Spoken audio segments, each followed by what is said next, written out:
estamos preocupados aqui em particular com a questão de como os nós de processamento, né? E nó de processamento aqui para mim não é simplesmente o processador, né? Mas uma unidade aqui que tem capacidade de armazenamento e processamento, então é processador, memória, interface de comunicação, tá? Como é que eles podem se conectar a outros, né? Formando assim, uma máquina multiprocessada, um cluster de computador e assim por diante. Então, quando nós falamos sobre topologias de rede ou topologias de interconexão, nós temos aqui a possibilidade de usar equipamentos dedicados a isso, que nós separamos aqui como switches centralizados, né?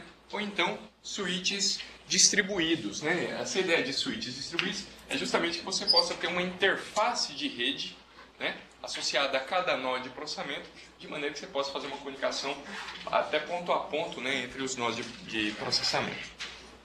Bom, então falando sobre isso, né? Nós temos aqui os modelos comumente conhecidos, né? Que são a rede crossbar, rede ômega e topologias em árvore, né? Para switches centralizados, e agora para interfaces de rede, né, os switches distribuídos, temos esses outros modelos aqui, né, o modelo toroidal e o modelo hipercubo, ok? Bem, eu também comentei no final da aula de ontem com vocês que quando nós falamos em topologia de rede, muitas vezes a questão do desempenho não é mais preponderante, né? Depende do que eu desejo com essa máquina multiprocessada, né? Às vezes tolerância a falhas, disponibilidade, né? Uma série de questões que eu preciso avaliar a partir daí, né? A própria possibilidade de eu escalar, isso é muito comum, né? Nesse universo de HPC, né? De High Performance Computing. Você adquire ou configura, né? Ou estipula uma máquina na perspectiva de que você possa aumentar futuramente, né? Essa máquina, a capacidade de processamento. Então, um critério que se olha muito é a capacidade de você escalar. E isso tem que tomar um cuidado muito grande, porque isso não é contexto quando nós falamos em sistemas computacionais, né, de mesa ou sistemas computacionais puramente para processar algoritmos, né, executar programas. Mas quando nós pensamos numa máquina de alto desempenho, né, ou num ambiente multiprocessado, isso é uma questão importante porque fatalmente aparecem novas demandas, né, e aí a gente precisa ter a possibilidade de melhorar o desempenho. E devido ao custo dessas máquinas, né, é desejável que, a partir de uma infraestrutura que já foi montada, você possa, né, adicionando mais recursos, você possa ter mais desempenho com isso, né? Então, a máquina tem que ser uma máquina escalável. E aí, quando nós falamos de escalabilidade, a gente fala de eu quero aumentar o número de processadores e melhorar o desempenho, né? E, obviamente, eu quero ter a possibilidade de, ao aumentar o número de processadores, eu não eliminar, eu ter um baixo desempenho justamente por conta de que o gargalo vai ser a topologia de interconexão. Então, a topologia tem que ser uma topologia também escalável, né, para mais máquinas, ok? Então, nós vamos olhar essa coisa aqui, topologia de interconexão, sob uma perspectiva de desempenho, né, mas sobre vários outros parâmetros, né? Número de canais de interligação, ou número, né, de conexões propriamente dita, né? Latência de transmissão das mensagens e assim por diante, tá? Tem várias métricas aqui que a gente pode usar para avaliar, ok? Então, em se tratando de topologias que tenham um switch específico, né, um equipamento específico, é muito comum adotar ou encontrar, né, equipamentos que implementam uma topologia que nós chamamos de crossbar, né? Então a ideia do crossbar é que vocês vão ter aqui, a gente está olhando separadinho, né? Mas imagine aqui que eu tivesse uma caixa preta aqui, ó, tá certo? Que está encapsulando todos esses elementos aqui, tá? Então, na visão do processador, ele está se conectando, né, com um elemento, né, um dispositivo de interconexão de rede, né? Só que nesse dispositivo, nós podemos observar aqui, nós vemos que ele tem switches, né? Esses elementos aqui são justamente interconexões, né? Elementos de interconexão que possibilitam a qualquer processador interligar a qualquer outro usando unicamente um único elemento, né? Então, você tem esse barramento aqui ligado, né, de um processador para com todos os outros, de forma que se o P0, por exemplo, quiser se comunicar com o P7, né, ele vai usar justamente esse chaveamento aqui e vai enviar o dado para cá, né? Idem do P7 para o P0, né? Então você tem switches. Todas as chaves são configuráveis, né, de acordo com as demandas da rede, né? Então você pode, né, habilitá-las ou desabilitá-las, né, de acordo com o número de conexões, né? Eu não tenho 8 processadores. Eu tenho só 4, obviamente você vai, né, desabilitar o restante. Mas elas são... esse daqui é a capacidade máxima de ativação da rede, né? No caso de uma capacidade máxima, fica tudo. Quando ele quer mandar uma mensagem, ele manda específico para determinada chave, o software que define quem abre e quem fecha. Como é que funciona isso? Na verdade, o mecanismo de rede aqui, se você vai enviar uma mensagem de broadcast, obviamente isso daqui tem um barramento compartilhado, né? Ele vai habilitar para todo mundo, né? Mas vai enviar várias mensagens. Se for específico, ele vai só para específico. Então. Isso. Aí o software controla isso? Exatamente, o software aqui do switch, né? Do switch. O software do switch. O firmware do switch. Isso, ele vai fazer esse controle. É o controlador do switch. Exatamente, ele tem que habilitar. Exatamente. Agora o interessante é observar que esse canal aqui ele é dedicado, né? Ninguém compartilha esse barramento, né, com P0, né? Então você não tem contenção, né? Ninguém usa esse switch aqui, ó, no seu próprio P0, né? Todo mundo tem o seu próprio. Tem o seu próprio, ele para comunicar com todo mundo, né? Então o número para P, né, sendo o número de processadores, né, você tem P ao quadrado switches aí, né?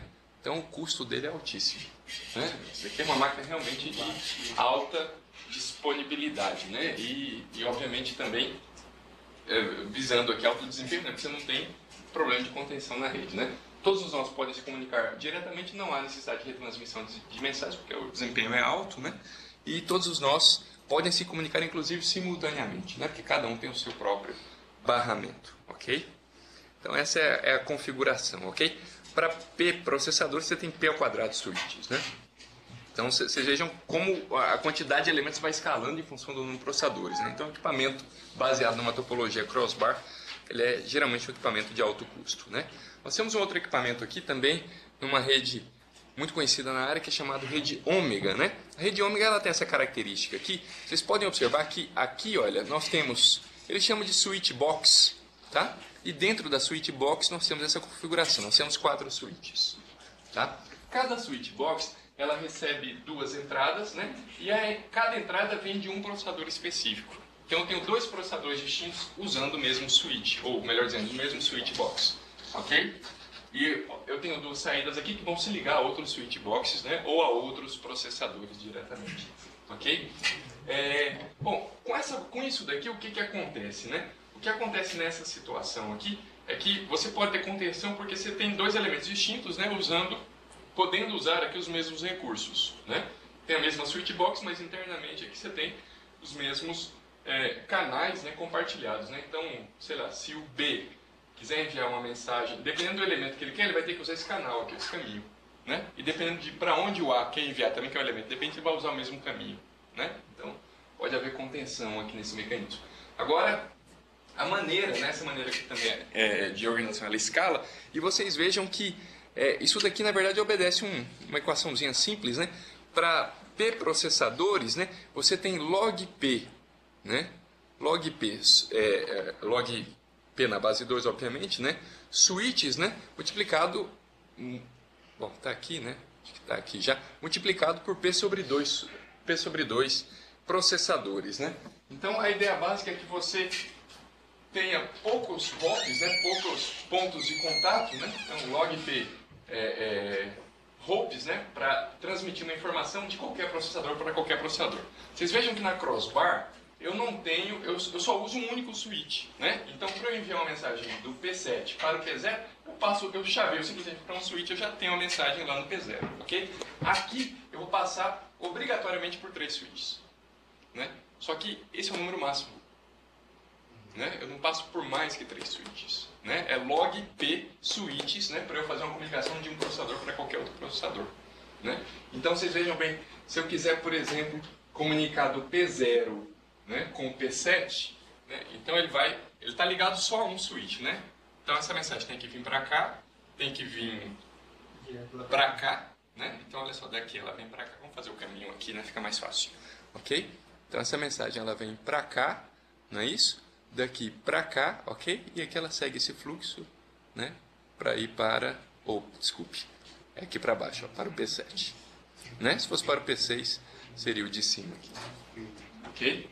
Mas de qualquer maneira, vocês veem que ele usou o mesmo switch aqui, se fosse para enviar para o P7 ou para o P6. Qualquer comunicação que vocês fizerem de um processador para o outro vai usar uma topologia parecida com um sistema parecido com esse, né? Isso daqui é altamente escalável, né? Se eu tiver 4 processadores, eu uso, né? Nesse caso aqui, vai dar justamente 2 por 2, né?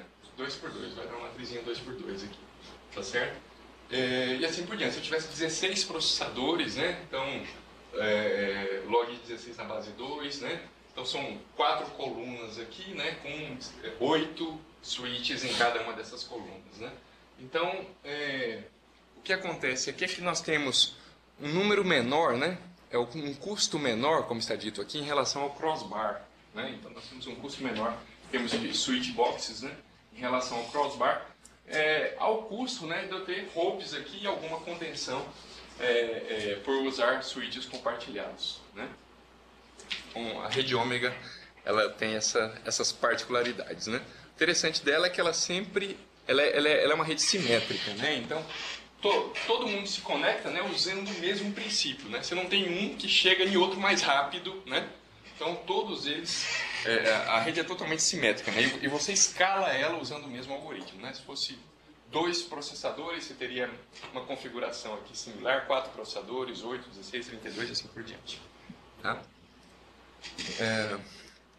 Bom, aqui tem um outro modelo que é a rede totalmente conexa, né? Aqui agora a gente sai um pouquinho da ideia de switches centralizados, né? Eu dei 2 exemplos aqui de topologias com switches centralizados para fazer uma abordagem agora de switches distribuídas. Então aqui na verdade nós estamos pensando em interfaces de comunicação, né, ligadas diretamente no processador, ok? E verificar como essas interfaces podem se ligar a outros processadores, né? Então tem um modelo, uma interface de comunicação ou de interconexão chamado totalmente conexa, né? Então totalmente conexa com P processadores, né? Cada nó de processamento é conectado por canais dedicados a todos os demais nós, né? Então você tem justamente essa possibilidade aqui de fazer conexão, né? Então você observa esse nó aqui, né? Esse nó de processamento aqui, ele tem a sua interface, né? Ele liga diretamente com os outros, né? Esse cara aqui é a mesma coisa, e vejam que esses canais eles são compartilhados pelo seu par, né? Então a ordem é essa daqui, né? É mais ou menos isso daqui, ok? Então o número de canais, né? P vezes P menos 1 sobre 2, né? Porque na verdade você tem um grafo completo aqui, né? Um grafo completo aqui não dirigido, né? E o número de switches é justamente P. Ele está chamando de switches cada azulzinho aqui, ok? A questão aqui é muito próxima à ideia da rede ômega, né?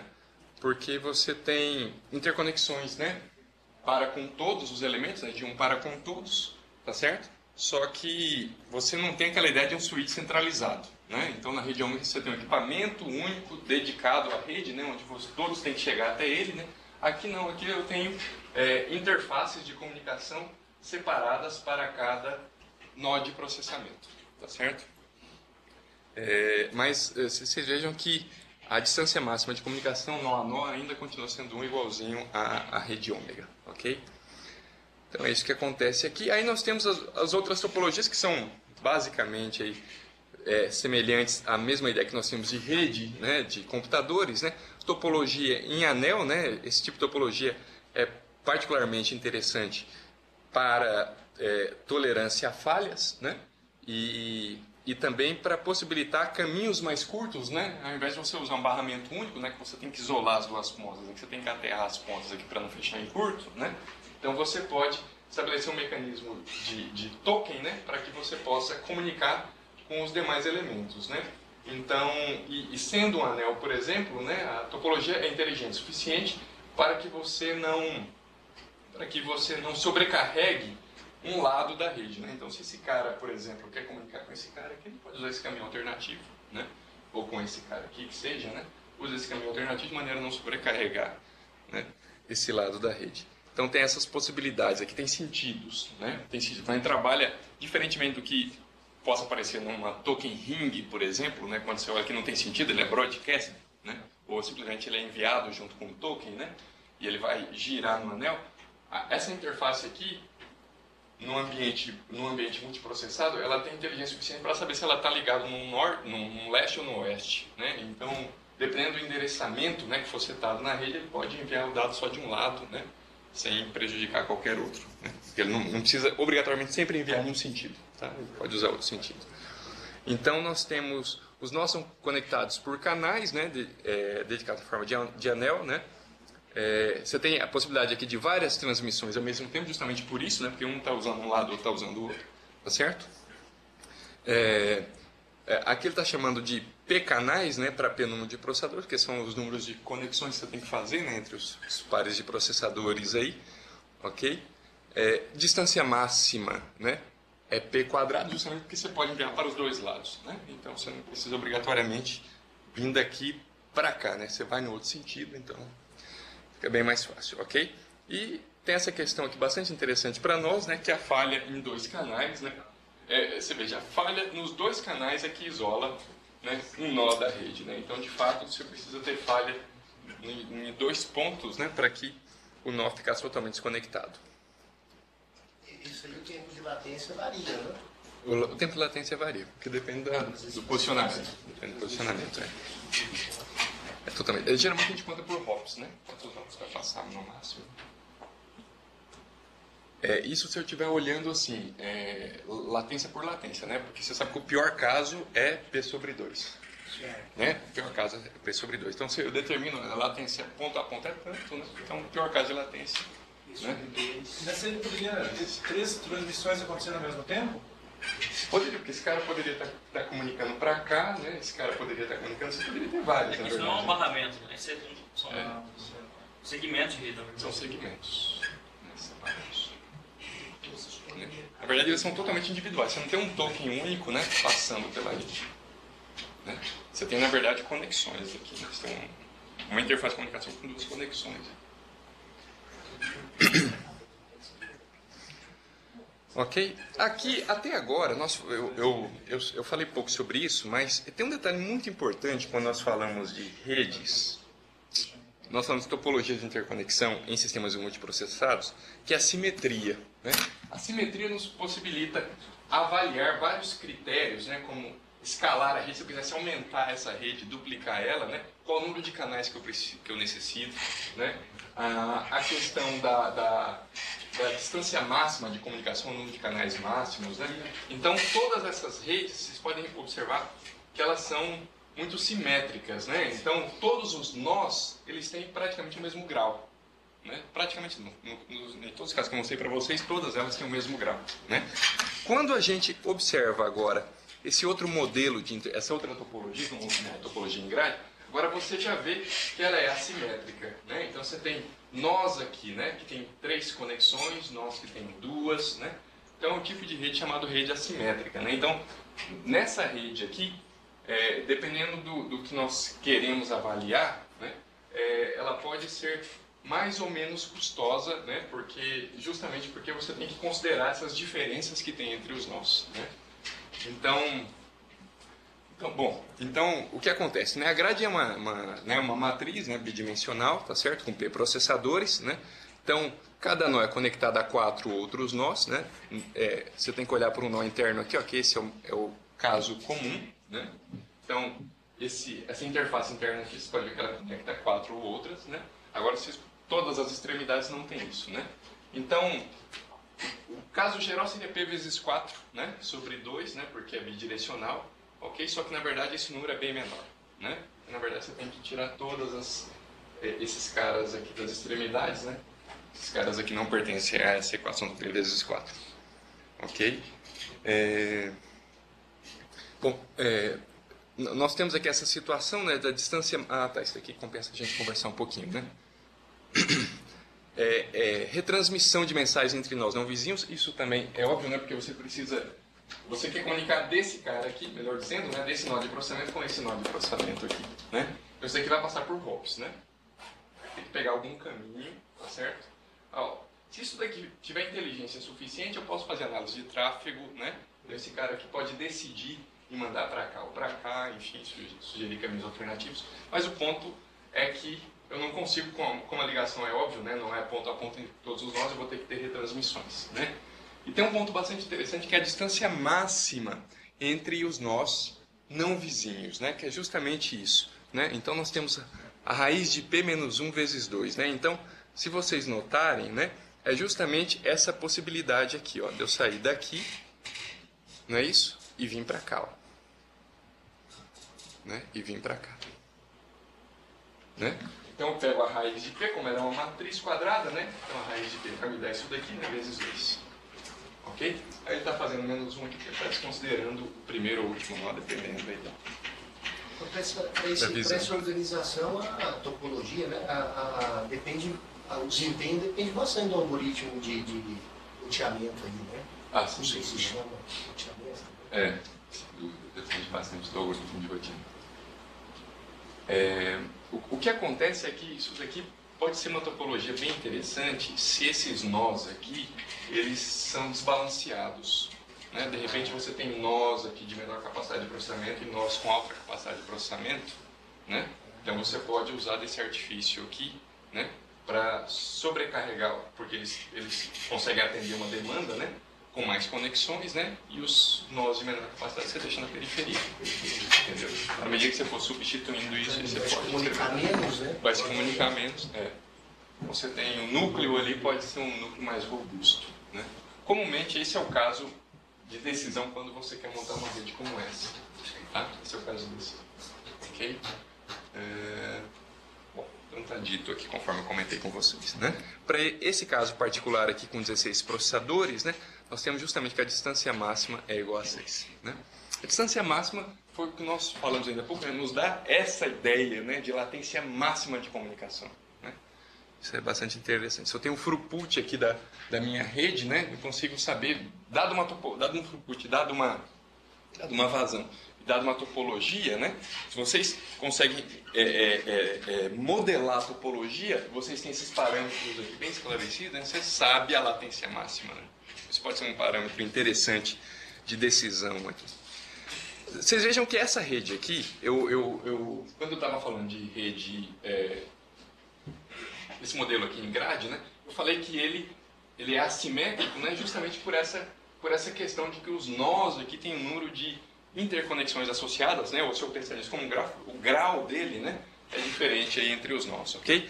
Para manter essa mesma estrutura, mas para sobrepor esse problema da assimetria, né, então existem as redes que a gente chama de redes toros, o modelo toroidal, tá certo? Ficou toro aqui, mas é toros a palavra correta.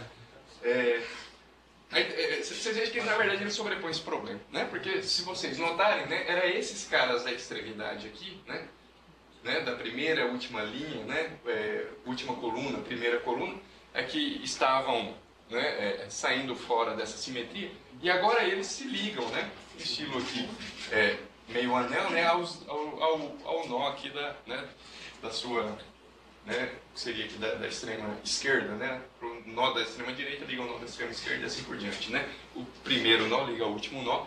Com isso agora você tem uma rede simétrica, né? Então esse tipo de rede aqui, obviamente, ele incrementa o desempenho, né, porque antes você obrigatoriamente tinha que passar, né, por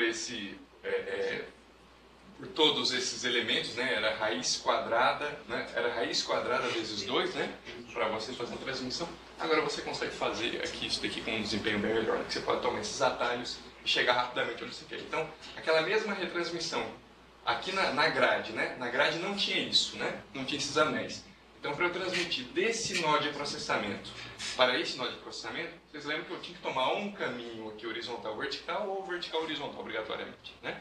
Agora, com o modelo toroidal, eu posso pegar o anel aqui, já descer diretamente e só andar aqui no barramento, né? Só andar aqui em um dos lados dessa matriz. Eu vou utilizar outro anel aqui embaixo. O pior caso agora também, mais esse. Também. Eu poderia até passar aqui e pegar esse caso também. O pior caso agora acho que é da ponta ali. Um outro cara aqui, né? Da 3. Exatamente, exatamente. Então fica próximo a isso, né? Tem o menos um, então. Tem menos um associado.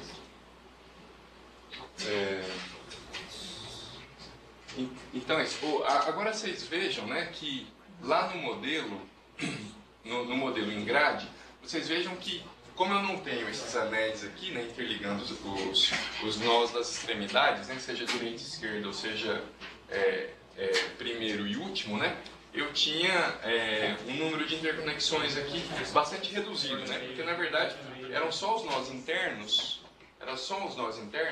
que para cada processador eu tinha 4 conexões, né? Agora não, todos têm 4 conexões, então o modelo fica exato, né? P vezes 4. P vezes 4 sobre 2, né? Conhece como métrica, né? Tem uma métrica bastante interessante. Essas métricas geralmente são métricas otimistas, né? Então, quanto menor o número de canais, né, é algo que é melhor para você, né? Quanto menor a distância máxima, né?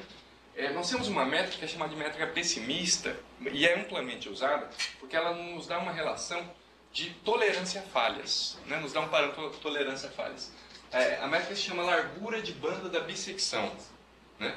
Então, a largura de banda da bissecção, dada uma topologia, né, de rede interligada aqui com seus processadores, ela verifica qual é o número mínimo de canais, então ela busca isso, né?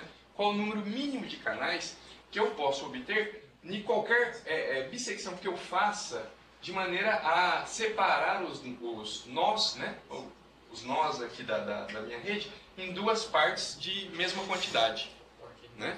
Então é estabelecer cortes, né? Cortes aqui para que nós tenhamos o número mínimo de canais, né? Considerando que todos os canais têm a mesma latência, né? Eu não estou considerando todos os canais de mesma latência.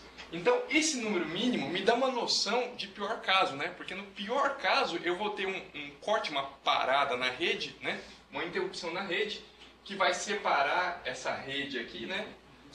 Em 2 partes, né? E eu vou ter esse mínimo de comunicação. Então, me diz, na verdade, qual é o nível de tolerância a falhas, né?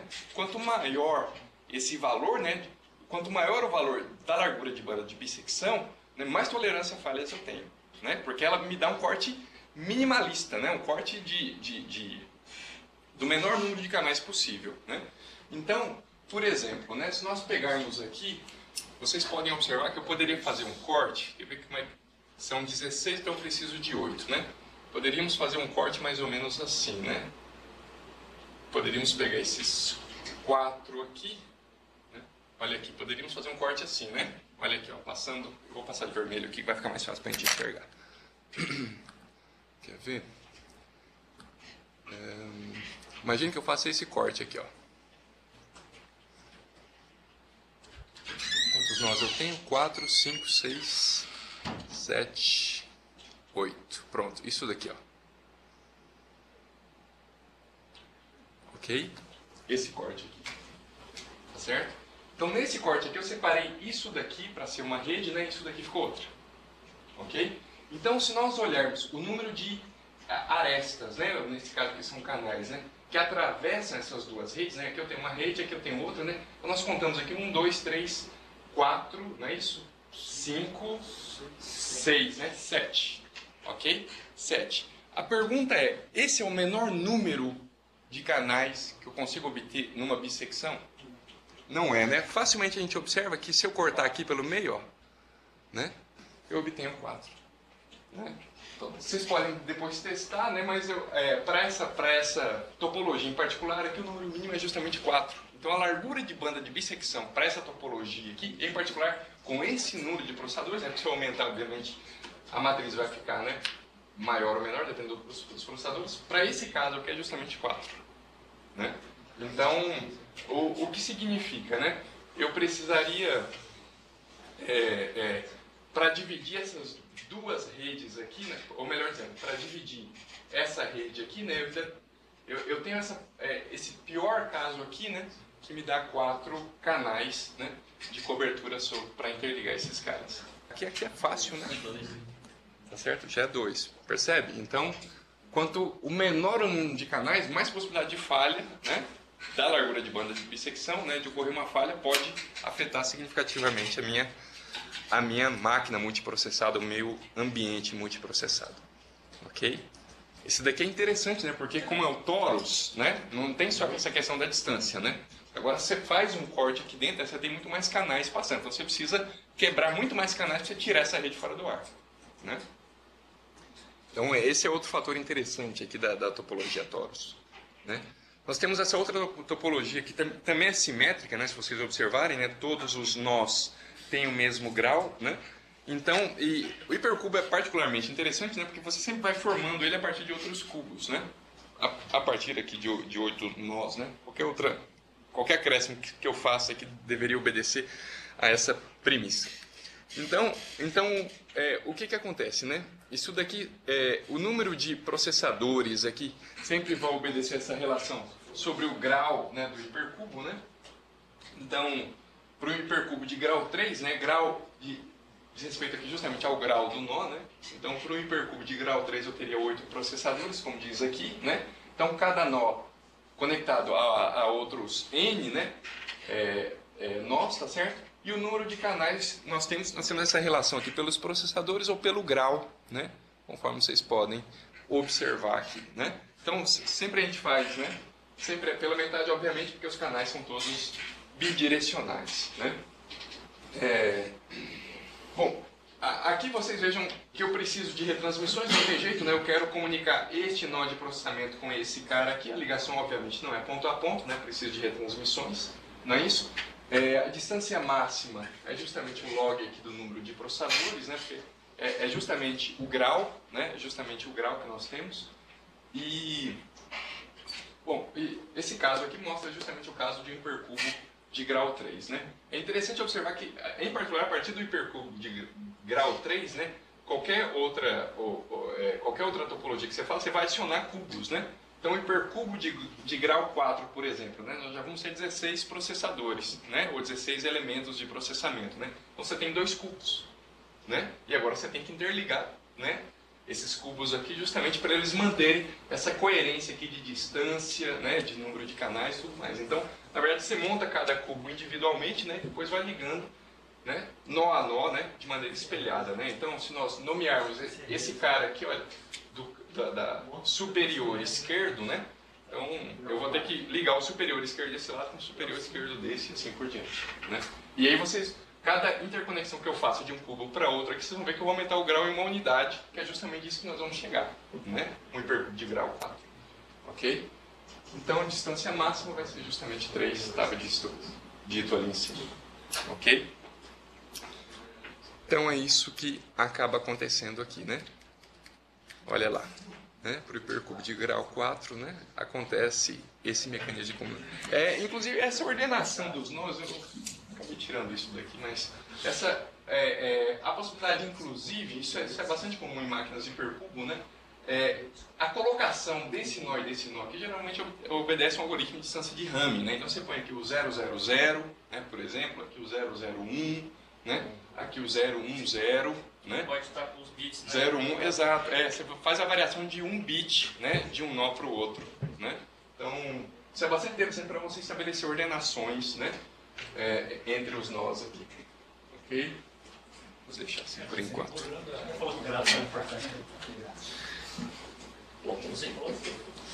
Aqui só para a gente resumir, eu estava falando de distância, né? E depois comecei a falar de largura de banda de bissecção, né? Então, largura de banda de bissecção, bisection bandwidth, né? Ela divide a topologia da rede em duas partes, né? Cada uma com metade dos nós, né? E a ideia é que a largura de banda da bissecção, ela vai escolher a divisão com o menor número de canais, né? É isso que faz. Nós temos que tomar muito cuidado, né? Porque existem vários cortes, né? Que possibilitam fazer essa divisão, ok? E principalmente se a rede é assimétrica, né? Depende do corte, você vai me dar um valor, outro corte me dá outro valor, né? Então tem que tomar bastante cuidado com essa divisão, até porque a largura de banda, né? A largura de banda de bissecção, ela vai me dar sempre a divisão com o menor número de canais, né? Tem algoritmos aí, justamente para procurar essa largura de banda de bissecção. Bom, aqui para algumas topologias, né? Geralmente a largura de banda de bissecção é dada pelo número de processadores, né? Para barramento a gente sabe que é 1, para anel é 2, independente do número de processadores, né? Agora, para as demais topologias, né? Vocês podem ver que é justamente, né? Essa depende aí fundamentalmente do número de processadores, né? E vocês podem observar que todos esses casos aqui se aplicam a topologias, né, distribuídas, né? Porque justamente nessa questão dos canais envolvidos, né? Para topologias dedicadas, né? Então essa distância, né, não é significativa porque você tem tudo envolvido dentro de um mesmo switch, né? Então a possibilidade de você ter um canal disponível ou não já é um pouco mais reduzida e comumente essa ligação toda é barramento ponto a ponto, né? Então acaba virando aqui uma largura de banda 1, mas em outro contexto, né? Em outro contexto. Bem, aqui tem alguns valores, né? Pensando numa rede aqui com 64 nós, só para vocês terem uma noção, ó, olha como a largura de banda, né, para uma rede 6 cube, por exemplo, né? Esse 6 aqui é o grau da rede, né? É o grau da rede, ok? Para um 2D toros, né? E assim por diante, ok? Aqui é número de portas do switch, números de linhas, né? Considerando essa quantidade de nós. Nós estamos falando de multiprocessadores, né? E aqui tem essa questão de executar aplicações sobre multiprocessadores, né, num ambiente onde você tem modelo de programação, você tem uma configuração de memória, você tem topologias de interconexão, né? Então, todos esses elementos acabam afetando você extrair o speedup ideal, né? Porque às vezes você tem até um conjunto de máquinas, né, de bom desempenho, né, que conseguem explorar paralelismo em diversos níveis, mas às vezes o gargalo é a programação, né? Então, se foca só a programação, talvez isso não seja tão preocupante. Mas quando a gente quer fazer uma análise se, de fato, essa aplicação que eu estou paralelizando, essa aplicação que eu estou analisando, usa a capacidade real da máquina, né? Ou se essa máquina é adequada para essa aplicação, para esse conjunto de aplicações, então é interessante analisar vários pontos, né, disso daqui, porque às vezes, literalmente, você chega num limite sequencial onde não adianta, você pode adicionar processador do jeito que for, né? Você está dentro de um limite de Andal ali, você tem uma parte sequencial, essa parte sequencial muitas vezes inevitavelmente vai ser um trecho de código, né? Mas às vezes você nem chega a esbarrar no problema do trecho de código. Às vezes o gargalo é justamente por uma situação como essa, né? De uma configuração em hardware que não está balanceada com o restante do sistema. Então às vezes a gente pensa que melhorar desempenho está muito relacionado só a aumentar a memória ou simplesmente apenas a aumentar o número de processadores. Isso daí, na verdade, não adianta fazer isso, porque é uma abordagem muito ingênua, né? Primeiro porque o próprio algoritmo, o próprio problema da maneira como a gente desenvolve ele estabelece um limite sequencial, né? Então isso na verdade, o enunciado da lei de Andal, né? Você tem uma porção de código sequencial aqui, você pode estender o resto aqui a zero, né? Mas você vai ter isso daqui, então você nunca vai melhorar a partir disso, né? Então você tem uma porção sequencial que corresponde a 20 segundos, não adianta você aumentar o processador, o seu código sempre vai bater em 20 segundos, né? Porque essa porção que você não consegue paralelizar. Então tem desde essa situação, né, que às vezes você tem que mudar o modelo de programação totalmente, ou usar uma outra abordagem de resolução do problema, até questões sobre a organização do hardware, né, para você conseguir sobrepor esses limites de desempenho, ok? Então, o custo de comunicação e sincronização é importante, né, ratificar isso daqui, né? Porque o custo de comunicação e sincronização cresce à medida que P cresce, né? Essa abordagem que eu estou falando aqui não basta simplesmente a rede escala. Eu sei muito bem aqui que a rede vai escalar, eu tenho um crossbar, né? Ou que seja uma outra topologia distribuída, né? Que eu posso adicionar processadores e eu consigo manter a mesma latência, né? Mas, de forma geral, você pode ter mais contenção. Então, você pode ter até a mesma distância, né? Mas, às vezes, o número de contenções aumenta. Então, faz o seu desempenho começar a ser prejudicado, né? É muito comum quando você faz análise de máquinas, né? Você parte de uma máquina supostamente sequencial ou de baixo desempenho e vai aumentando, simplesmente pegando pelo parâmetro o número de processadores, você vai incrementando os processadores, né? Obviamente, a tua aplicação já tem que ser... tem a programação para usar todos esses processadores, então ela aumenta o desempenho, depois de um certo ponto ela estabiliza e cai, né? Ela começa a cair, porque agora esse decaimento aqui é justamente devido à comunicação. Você começa a disparar muita thread, né? ou dividir muito processo, que na verdade a porção de computação dele é muito pequena, que não compensa nem o overhead sem iniciar. Hoje em dia, ainda bem que isso melhorou bastante, porque hoje em dia se trabalha basicamente com TLPs, né, com exploração de paralelismo em nível de threads. Mas lá há umas décadas atrás, quando a gente trabalhava paralelismo exclusivamente em nível de processo, em nível de granularidade grossa, isso era drástico, né, porque você forquear um processo, né, já tem um tempo de um desempenho, né? Ou melhor dizendo, um tempo de execução já aumenta drasticamente, né? Porque você tem que forçar o sistema operacional a criar uma outra área do processo, copiar dados de registradores, copiar modos de endereçamento. Então isso é significativo. Com threads você não tem, né? Então o overhead de criação de threads é, né, bem menor do que de processo. Então isso minimizou um pouco, isso deu mais escalabilidade para você fazer programação paralela. Mas ainda assim, em algum momento você vai se deparar com essa situação, né? Chega num momento que a computação da thread ela não é mais significativa, né, perto do overhead de comunicação. Então, esse é o ponto que eu queria chamar a atenção aqui de vocês, tá? Bom, aqui tem algumas questões, né, que envolvem... eu vou passar batido aqui, que é a mesma ideia, o custo de comunicação aqui diz respeito a você fazer experimentos, né, considerando uma máquina onde você não tenha overhead de comunicação e um overhead de comunicação mesmo que ele seja mínimo, né? Agora, você tem esse overhead aqui, então, considerando esse overhead num ambiente, né, de alto poder de processamento, ok? Isso daqui é significativo, né? Veja bem que o ciclo de clock aqui é da ordem de 1 nanosegundo, né? E o tempo de referência a uma memória remota aqui são 400 instruções, né? É o tempo de 400 instruções, ok? Então, qualquer referência que você faça, né, esse 0.2 pode ser baixo, mas para um I sendo total de instruções executadas grande, esse 0.2 aqui pode ser significativo, né? Então, para cada instrução aqui que você precisa fazer acesso a uma memória remota, você vai gastar mais 400 ciclos. É o equivalente a você executar 400 instruções. Então, há de se pensar aí sobre esse custo, ok?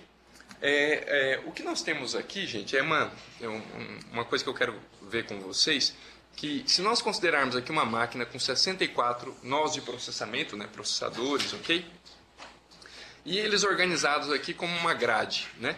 Nós vamos ter, considerando aqui, né, que cada nó envia uma mensagem para o seu vizinho de cima e da direita, né? Então nós temos os nós de processamento. Deixa eu ver aqui se eu consigo fazer melhor. Deixa eu ver se eu consigo fazer aqui mais bonitinho.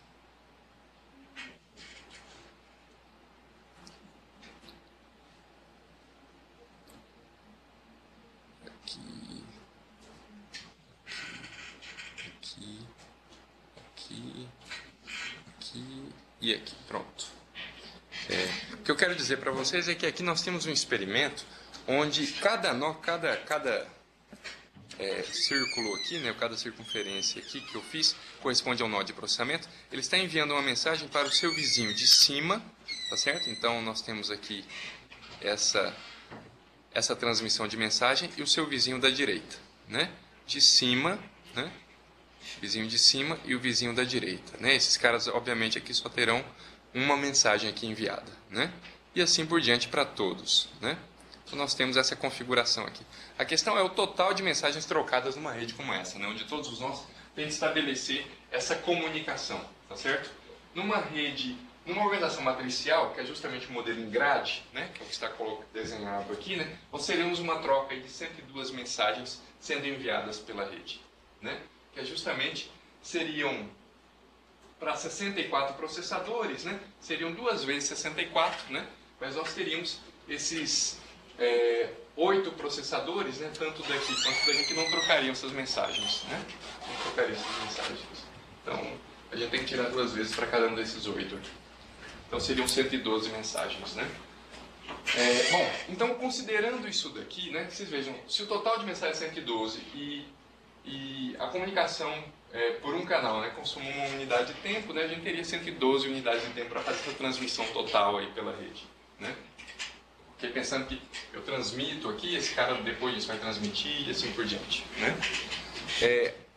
A questão que surge aqui é como é que eu faço um mapeamento, né, de uma estrutura como essa, de uma estrutura matricial, para a topologia, né? Porque, isso é um detalhe muito interessante, né? Porque quando a gente fala de máquinas multiprocessadas, né, isso vale inclusive até para os dias atuais que a gente tem GPUs, né, uma questão que surge muito é o seguinte: olha, eu preciso melhorar o desempenho desse meu algoritmo aqui que eu implementei, né?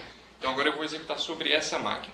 Comumente a gente fica bastante preocupado ou mais preocupado simplesmente nas interfaces de programação e esquece de um detalhe muito importante, que é o fato de que, de acordo com a topologia de interconexão, de acordo com o modelo de memória, uma programação, mesmo que seja paralela, né, mas que não considere isso daqui, não vai me dar o desempenho adequado. Então, às vezes eu melhoro um pouquinho lá e falo, puxa, essa máquina aqui não é adequada. É muito comum, principalmente para quem trabalha em GPU, começar a fazer exemplos e ter um desempenho, para casos pequenos, né, até pior do que o sequencial. Porque às vezes o mapeamento de uso da memória está todo equivocado, né? Então, esse slide aqui colocado, ele na verdade é para nós pensarmos o seguinte: imagine que eu tenho uma aplicação que é uma matriz, né? E eu tenho que comunicar aqui entre os elementos da matriz com essa topologia, né? Um nó envia para um elemento da matriz envia para o elemento de cima e para o elemento da direita, ok? Agora, como é que eu faço o mapeamento de uma aplicação que está implementando essa matriz e essa atualização dos nós aqui, né? Nessa ordem, ok? Sobre multiprocessadores com as topologias, ok? Como é que eu faço esse mapeamento? Né? Como é que eu deveria separar? Eu sei que eu tenho 64 processadores, né? Ou pelo menos podemos considerar isso daqui, tá? Podemos considerar que eu tenho 64 processadores. Então, supostamente, cada processador poderia pegar um nó, né, ou um elemento dessa matriz. Mas de que maneira eu poderia organizar isso? Tá? Então, pensa, por exemplo, numa rede em anel, né? Então, seria interessante que, aproveitando, né, as interfaces de comunicação ali de uma rede em anel, que eu colocasse aqui o elemento 1.1 e o 2.1, ou seria melhor colocar um 1 e um 2 aqui do lado, né? E o 2.1 aqui embaixo, né? Já que é um anel, tá certo? Então poderíamos pensar dessa forma, ok? Então é isso que indica aqui, ó. Como é que nós mapeamos, né, uma estrutura de dados, ou um algoritmo, né, que tem uma característica como essa dentro dos nós da topologia? Quantas unidades de tempo, né, eu gastaria para comunicar, né, sobre essas topologias? Então, tem algumas discussões sobre isso, né? Numa topologia, por exemplo, em barramento, né? Então você tem um barramento único, tá certo?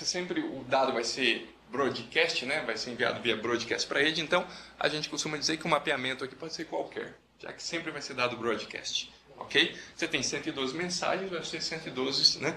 112 comunicações ali, né? E considerando bondade de tempo para cada uma, 112, ok? Numa rede completamente conexa também não importa, né? Porque você tem uma comunicação de todos para com todos, né? Então não importa, na verdade, a organização dos nós. Você sempre vai alcançar o nó 1, 2, né? Você sendo o nó 1 da matriz, né? Um nó 1, 2 com uma unidade de tempo, tá certo? Então nós teríamos essa situação aqui, né? De 1 mais 1, ok? Esse 1 mais 1 é justamente para você enviar para os de cima e enviar para os da direita, ok? Para todos os de cima, depois para todos da direita. O anel, né? Então, aqui tem uma organização sugestiva, né? Então, pensando justamente na matriz 8x8, né? Então, a ideia aqui é que pudesse se organizar numa primeira linha, né, desse anel, os nós de 0 a 7, para tentar justamente montar essa matriz, né? Então, você imagina que o anel vai ficar mais ou menos assim, ó. Ok? Primeira linha, segunda linha, terceira linha, quarta linha, quinta linha, depois volta lá para cima. Tá? Vai ficar mais ou menos assim. Ok? Primeira linha, nós 0 a 7, segunda linha, nós de 8 a 15 e assim por diante, né? Então eu posso usar, né, considerando que em cada linha dessa, né, é como se eu tivesse o elemento 1, 2, 1, 3, 1, 4, né? Então eu já vou comunicando todo mundo aqui do lado, né? E depois posso usar, né, outro mecanismo para fazer a comunicação entre os extremos. Então, se aqui tem o 1, aqui ficaria o 2, 1. Entendeu? Aqui ficaria o 3, 1, né? Eu estou montando uma matriz quadrada usando a topologia em anel. Ok? Então eu passo 8 nós para chegar no 2, 1. Ok? Tudo bem? Então do 2, 1 para o 1, tá certo? Ele passa por 8 nós. Né? E assim por diante. Ok? Essa é a ideia. O que mais que nós temos? Na primeira linha de 0 a 7, mas o 7 está ligado ao 8 e não ao 15, né? O 7 está ligado... Isso. É que seria o 7, né? Aí aqui o 8, né? É que não ficou bom, né? Eu entendo o que você está falando. Seria... Perdão, que o desenho não ficou bom. Seria o 7, aqui seria o 8, né? Que seria o 9, né? Tudo bem? Assim fica melhor, né? Ok. Assim fica melhor. Ok? Bom, aí nós temos a topologia em grade, né? O mapeamento é direto, né? Porque a matriz é o caso direto, uma topologia em grade, tá certo? A topologia torus aqui, ou toro, né? Como diz, né? Nós temos um mapeamento direto. E aí nós temos um caso interessante que é na topologia hipercubo, né? Então, como é que a gente mapeia uma matriz 8x8 dentro de um hipercubo, né? Com 64 nós, né? Qual seria o grau desse hipercubo? Eu falei 4. Ok? É 4. O grau é 4. Né? Você tem 31, não é isso? Ok? Ok, são 64 que nós falamos? 64 é o grau. É 5, né, meu jovem? 4 é 16, né?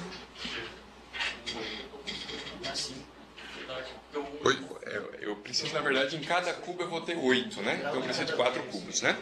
Preciso de 4 cubos, todos interligando com todos, né? Tudo bem? E cada cubo ele interliga consigo mesmo com 3 outros nós, né? E cada elemento interliga com os outros cubos. Entendeu? Vocês entenderam? São 8 cubos. 8 vezes 8, 64, exato. Ah, tá certo, perdão. Eu falei 4, né? Perdão. São 8 cubos. Tá certo, perdão. Os vizinhos, né, diretos, e mapear, né? Por exemplo, o que seria a primeira linha da matriz. Então, você imagina olhando só para 2 cubos aqui, né? Então você tem 4 elementos aqui, 4 elementos aqui, né? Então você poderia mapear os 4 primeiros aqui, porque eles se interligam, né? E os 4 outros aqui, né? Então você vai mapeando dessa maneira, né? Com elementos consecutivos em nós vizinhos, né? Linhas consecutivas em hipercubos vizinhos, né? Então você vai montando, né, uma espécie de linhas aqui entre todos os hipercubos. Eles vão se comunicar sempre, né? Porque esse é o princípio, né, da ideia do hipercubo, né? A hora que você adiciona mais um cubo, né? Esse cubo tem que se ligar à rede. Então todos os elementos aqui dessa rede, né, vão ter que se ligar a nós, né, desse hipercubo aqui, ok? Então, é isso que acontece. Com essa abordagem aqui de hipercubos, né, como se você tivesse... São 8 hipercubos, né? Você poderia... você consegue fazer um mapeamento para que os... Cada como é que eu vou dizer? Cada nó do hipercubo se liga a todos os outros hipercubos. Você pode colocar, inclusive... acho que essa, inclusive, é uma abordagem bastante interessante. Colocar um elemento por linha em cada hipercubo. Né? Você pode fazer isso aqui, colocar um elemento por linha em cada hipercubo, porque ele se liga diretamente um no outro, né? Você consegue, né? Vocês entenderam? Consigo colocar isso daqui diretamente em cada hipercubo e vou montando a rede toda em função disso, né? Então, o primeiro nó aqui do hipercubo 1, né, seria o elemento 1, o primeiro nó do hipercubo 2 seria o elemento 1, 2 e assim por diante. Ok? E aí a gente consegue fazer essa comunicação, tá ok? Então, com isso daí a gente teria aqui no máximo 2 unidades de tempo que você pode usar todos os elementos do hipercubo se comunicando simultaneamente, né, para os seus pares, né, fazendo, por exemplo, uma comunicação para a direita, né, e depois se comunicando para baixo, por exemplo, né, fazendo uma comunicação para a esquerda, ou desculpe, para cima, né, conforme for a organização que a gente definir. Então, você teria aí 2 unidades de tempo. Então, vocês notem que, dependendo da topologia que você adota, né, por exemplo, torus, grade, né, de acordo com a estrutura de dados que você trabalha, inclusive o modelo de programação fica bastante direto, né? Para outros modelos, né? Você veja aqui, para o modelo hipercubo, você, na verdade, consegue mapear de qualquer jeito e você consegue estabelecer uma comunicação, né? O que eu quero chamar a atenção aqui nessa abordagem que nós estamos fazendo é que, se eu pegar, por exemplo, esse modelo em anel aqui, que é um modelo que a gente teve que pensar um pouquinho nesse negócio de linhas, né?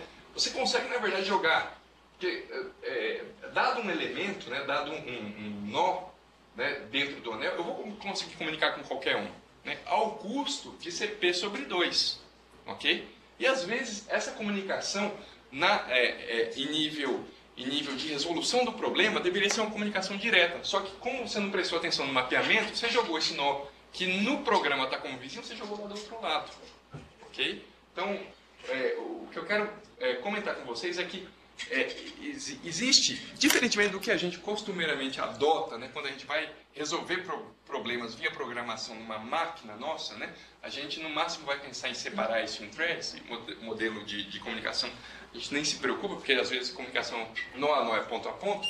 Quando você tem uma máquina multiprocessada, né? E em particular, quando você começa a ter topologias, né, um pouco mais complexas, dependendo do mapeamento que você fizer, você vai ter um desempenho muito ruim.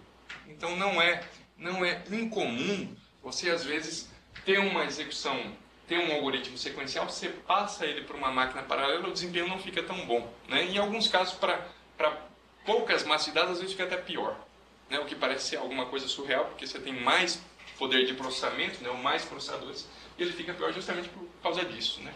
O mapeamento ficou ruim. O mesh é o grid, né? O mesh é o grid. O mesh é a grade. Ok? Então, com isso daqui, nós temos uma visão, né, mais global sobre topologias de conexão. Esse assunto aqui ele é bem extenso, né, de topologia de conexão, porque, na verdade, a possibilidade de topologias é bastante extensa, né? Eu não citei aqui, mas atualmente, né, para máquinas de alto desempenho baseado... Quando a gente fala máquinas de alto desempenho, máquinas que a pessoa compra, né, ou que a organização compra dedicadas a isso, né? É muito comum, por exemplo, se adotar topologias do tipo Fat Tree, né? Porque na topologia Fat Tree, a ideia básica é que você tenha canais de comunicação com vazões diferenciadas. Então, alguns canais de comunicação que passam-se por grande fluxo, né? Então, a ideia básica é que se você tivesse... Quero ver se eu consigo desenhar aqui, porque isso daqui vale a pena a gente pensar um pouquinho. Mais perto da raiz é maior, né? Exato. Né? Então, imagine aqui uma binária aqui só para facilitar. Né? Então, você tem essa situação aqui. Ó, né? Até agora nós lidamos com o problema como se todos os canais, não é isso? Eles são, né, de mesma capacidade, de mesma vazão. Okay? Numa rede Fat Tree, por exemplo, né, a ideia é que você tem uma árvore, né, mas o Fat aqui é justamente ser uma árvore robusta, né, para que nós possamos explorar esses canais aqui, ó, que se ligam a vários outros nós de processamento. Então, por exemplo, cada bolinha aqui é um nó de processamento, né, tem uma interface associada a cada um desses nós. Tá? Então a rede ela pode ser inclusive distribuída. E há versões também centralizadas, né? Inclusive é mais comum, se adquirir esse modelo de programação aqui para redes centralizadas, para switches centralizados. Então o que acontece? Cada carinha desse daqui, né, é uma interconexão, está ligado a um nó de processamento, tá certo? Quando o nó quer comunicar, por exemplo, com esse cara aqui, vocês veem que ele vai fazer esse caminho, tá certo? Então a possibilidade de utilização aqui desse caminho aqui, desse canal, é muito limitada, né? É muito particular desse nó aqui e desse outro, né? Ou por quem quer se comunicar com eles, ok? Agora, esse canal aqui, ó, né? Esse cara quer usar, mas esse também pode usar, tá certo? Então, você tem mais elementos que estão concorrendo pela utilização desse canal. Então, esse canal ele tem vazão maior, tá? Então, e a mesma coisa para cá. Você pode ver que quanto mais você vai subindo na árvore aqui, mais os canais vão se tornando robustos, né? Essa é a ideia do Fat Tree, né? Então, com isso daí, a ideia é que justamente em regiões da rede, onde você pode ter um grande fluxo, né? Ou uma grande concorrência, ou possibilidades de contenção maiores, porque você tem mais ou mais elementos de processamento enviando informações, você tem mais vazão na rede, né? Então, ela é uma rede que escala bastante por conta disso, né? Por conta dessa situação, ok? E isso daqui também é um caso típico, né? Que você, se você quiser separar essa rede aqui, né? Você vem aqui, tora ela no meio aqui, né? Então você tem aqui uma rede bem simétrica, né? Você não tem muita dificuldade em fazer cortes aqui para achar os elementos. Então é isso, pessoal. Sobre topologias de interconexão, nós temos esse tópico aqui.